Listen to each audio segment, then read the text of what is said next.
we worship the same God as the Muslims, the God of Abraham. You accept that, yes or no? One true God. I have the quote. He considered Catholics to be Christians. So now, look, he comes and criticizes Tawheed. And yet the Vatican Council say we worship the same God as the natural Muslims. theology. By natural theology, dumbass.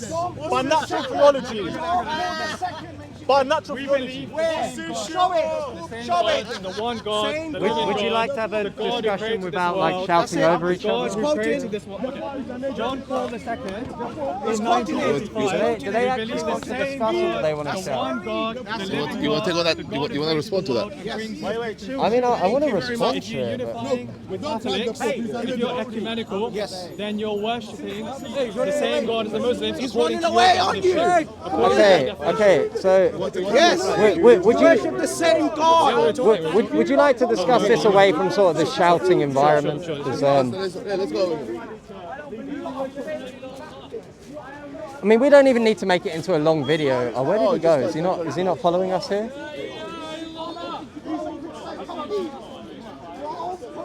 I don't know. They're just shouting. I can explain it to the camera here, but it'll probably be better.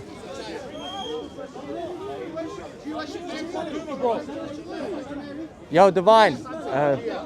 Was that?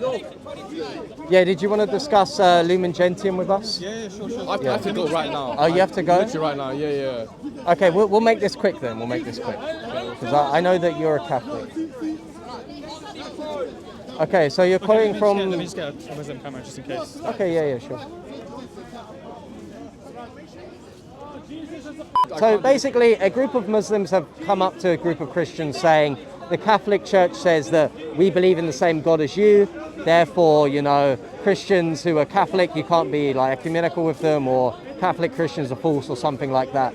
Now, this comes from a document in Vatican II known as Lumen Gentium. I'm not going to quote the document right now because I don't have it to hand, but they are correct that it does say that we honor the same God as them in that sense. However, this is according to natural theology. And I've already explained to the gentleman who refused to come over into this discussion exactly what that means. I've already explained to him, but unfortunately he hasn't come here to discuss with me about it privately because I think there's just a mob mentality going on over there where people speak over each other.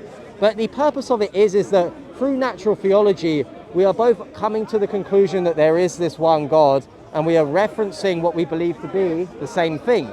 However, we obviously have a different description of it. So I'll give an example, right? Think of, for example, a father who has two sons. Now, son number one may describe the father honorably. Let's say in the example, this would be the Catholic Church, right? They may describe their father honorably and according to the truth of what he is actually like. However, son number two may absolutely dishonor and slander their father and describe him in a completely different way. But does this mean that we are referring to two different fathers? No, there may be a sense in which we describe them as different, but we are still attempting to refer back to the same thing. Now, in this analogy, the slanderous child would be Islam, of course. Now, Lumen Gentium, as is said in other scholastics such as Suarez and Bellamy, is just saying that through natural theology, we are identifying and referring back to and worshipping the same God. However, do Muslims describe the same God as us? Do they have everything correct about the same God as us?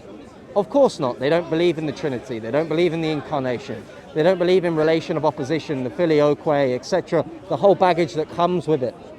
But are we attempting to refer back to the same one God? Yes, and this is the nuanced sense in which Vatican II and Lumen Gentium is to be interpreted.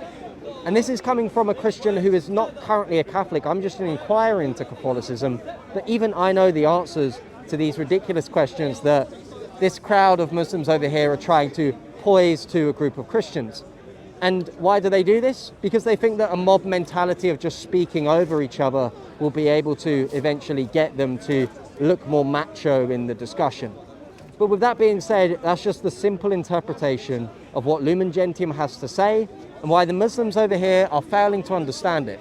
If you actually listen to the video that I was in with God Logic, with one of the Muslims over there, a while ago actually, I explained the same thing to the very same Muslim and the very same interpretation of Lumen Gentium, that it's talking about natural theology. You read section 16. However, of course, they do not understand context. That unfortunately is the Islamic virus around the park, is not to interpret claims in accordance to their proper context. And if you do that, it may look good coming against layman Christians, but if you actually come across someone who's actually read on the Vatican councils, you're going to look quite silly. But with that being said, it's been Thomas Apologia. God bless you guys. I just hope that rhetoric and slander like this around the park doesn't come around as much as it has done today. God bless you guys.